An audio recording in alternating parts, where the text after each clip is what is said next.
Hello and welcome everyone. We are back with another review of Undead Unluck. We're back with chapter 209 entitled Shove It. I haven't got really much to say for an intro this week, so let's just get straight into the chapter. This chapter starts off with Fuuko communicating with Nico that she's about to fade away. Well, not exactly about to, she is fading away, and we see in this panel that her hand is still transparent. And what I find interesting with this conversation right now is even Nico is attributing this to a paradox. So even the smartest guy in this loop right now is attributing this to a paradox, even though it's not time travel. So I still don't understand how this world works with whoever uses the arc, so they need to make sure they're born as well in this loop. And to be honest, I was thinking a bit more about this since the last chapter. So in the previous arc of language, we learned how the reincarnation cycle works with these loops. All the souls are sent to a different subspace, essentially. And then when someone is slated to be reborn in the next loop, that's when that soul leaves that subspace and enters that new body, I guess. So I'm thinking what's happening basically is that Fuuko's conditions to be born still needs to happen. Although her soul is not in that subspace, she still needs to be slated to be reborn. And under the rules of the world, if she isn't reborn, if her birth doesn't take place, then her soul is forcibly ejected into that subspace language was talking about. Currently, that's the only logic I see kind of working to make this paradox thing a real issue since it's not time travel. But yeah, we really haven't gotten a full explanation of why she's disappearing other than that it's a paradox. So we gotta just wait until Yoshifumi actually tells us specifically what's happening, but that's my assumption for now. And Nico's kind of in the same boat as us. Other than the paradox, he can't think of any other reason why Fuuko's fading away. And he says she needs to fix any discrepancies from the previous loop. And Fuuko even says the discrepancy could be anything. It might not just be this band issue. And Fuuko actually cleverly asks Nico if he doesn't have anything in his memories, because he did suffer that information attack from Apocalypse. But Nico clarifies that, yeah, Apocalypse didn't hold any of those kind of memories, I guess just about Fuuko's mom and stuff. And that actually is a good clarification to us what Apocalypse holds. He doesn't hold the information of everything in every previous loop. Probably just holds information about negators, or maybe just whatever he's learned. So although Nico knows a lot of things now, maybe 400 billion years worth of information, he doesn't know absolutely everything now, which does deservingly nerf him a little bit, because if he did know everything from the past loops, that would be a bit much. But anyway, Nico says that he'll handle the band member stuff and Fuuko just needs to focus on fixing this paradox. Now we head on over to Fuuko's mum at a concert of her own, actually. Not the big one that we're all waiting for, but it's just a separate little concert, I guess. But she doesn't seem to have a lot of fans. It's pretty empty, and there seems to just be a bunch of elderly people there, actually.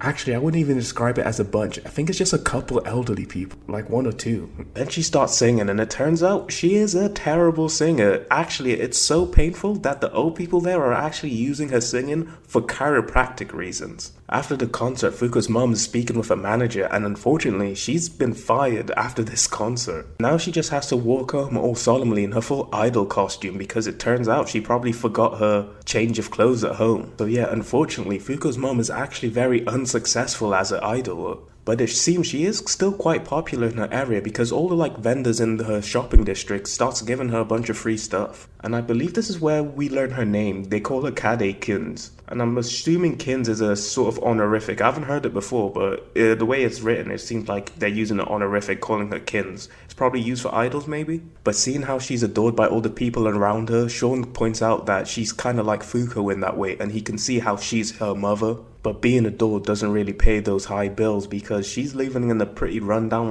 apartment complex. I can only really describe it similar to what Saitama kind of lives in. And you know how Saitama's pretty much a brokey. So yeah, Fuuko's mom's not doing that well off for herself. Understandably, she seems to be a terrible idol. She doesn't seem to be that great at her work. But anyways, Fuuko decides to go up and meet her mom and discuss the band situation with her.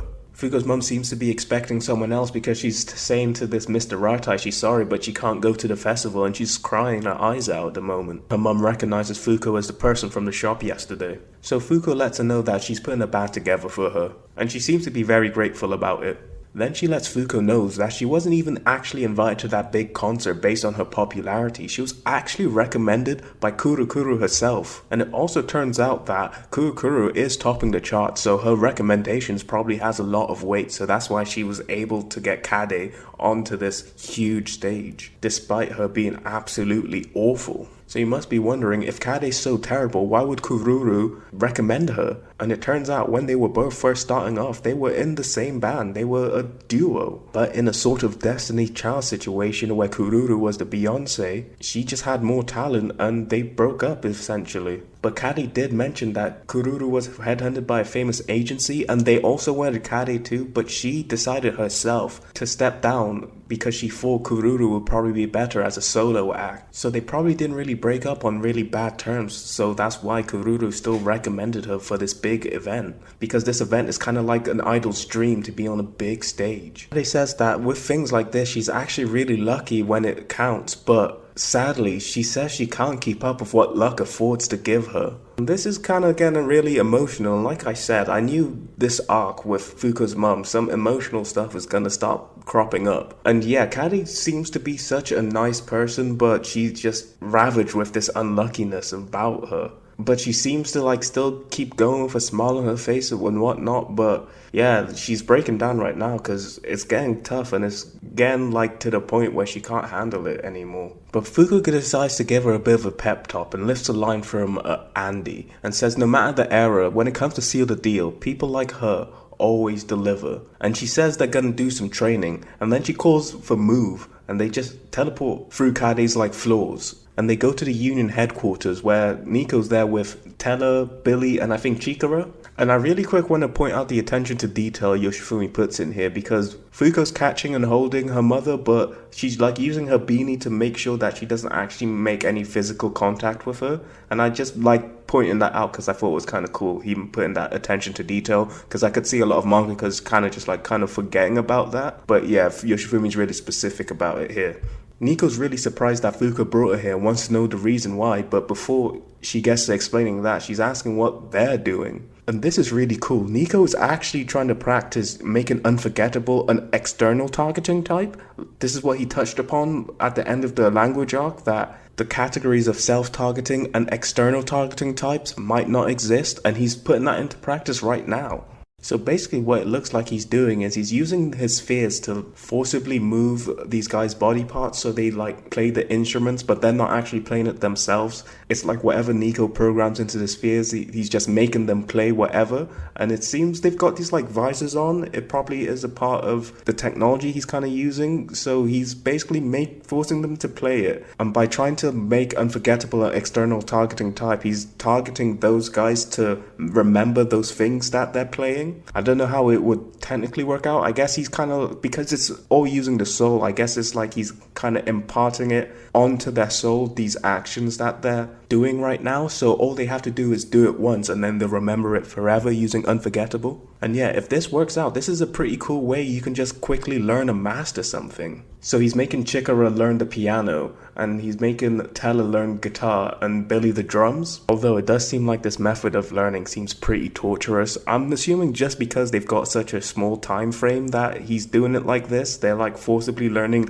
a lot of information, like how to become a like virtuoso musician is gonna take years of practice, but they need to cram it into like a couple days. Like you could probably do the same thing, but like stretch it over like a longer period of time, and it would probably work the same. But yeah, they're just doing it real quick right now. Like in a normal circumstances, basically you do like a lesson once a day and you've like solidly learned something that would take you probably like a few weeks to learn. Like for example, I like used to study and play piano quite a lot. It would take me like when I first started like a few weeks to like learn a piece properly, but with this kind of training, it'd probably just take you one session and you'd like completely know a whole piece, and you'd just be able to play it perfectly and recall it anytime you wanted to. So basically, Fuuko suggests to Kaede that she'll do this as well, and she tells her it'll be brutal, she might even die. But Kaede, kind of like mother, like daughter, even in the face of death, if it means she can accomplish her goals, she'll give it a shot. In the next panel, we see the spheres forcibly making her do stuff as well. It seems like it's trying to teach her some idle dance moves and stuff. I don't know how it's gonna work with the vocals though. She's probably gonna still have bad vocals unless she... To be honest, you can practice on your singing. Maybe it will like teach her the techniques to open up a diaphragm and all that kind of thing.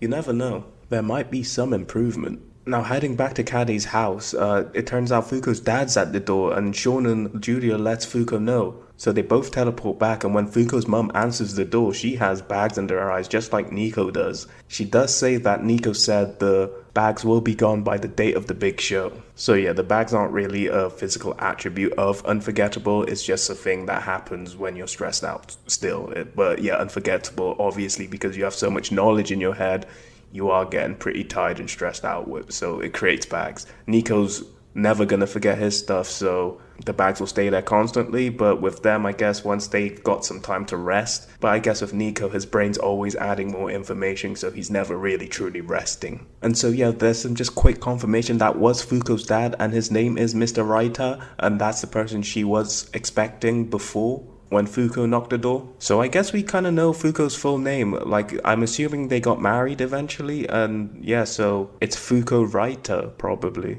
I'm assuming because you usually call people by their last name in Japan, unless you're really close with them. And yeah, so this is where the chapter ends off, with Fuuko saying that they're gonna make the sickest festival of any loop ever. This was a pretty interesting chapter. It's just a lot of build up at the moment, a lot slower paced than the other arcs we just had. But yeah, I'm liking it still. I'm enjoying the ride we're going on right now. It was very interesting to see that Nico's putting into practice his hypothesis of using his ability as an external targeting type and trying to target external people instead of just himself with the unforgettable. I honestly didn't think we'd get too much into that kind of like stuff that we've learned about souls and stuff. We didn't really get too much of an explanation. He just kind of said he's doing it, but I'm glad that Yoshifumi's like inputting that into this arc a little bit. I didn't think we'd get to focus on it at all really until like we properly started fighting some Umas, and I wonder if we are going to fight some Umas in this arc. I do really think we are.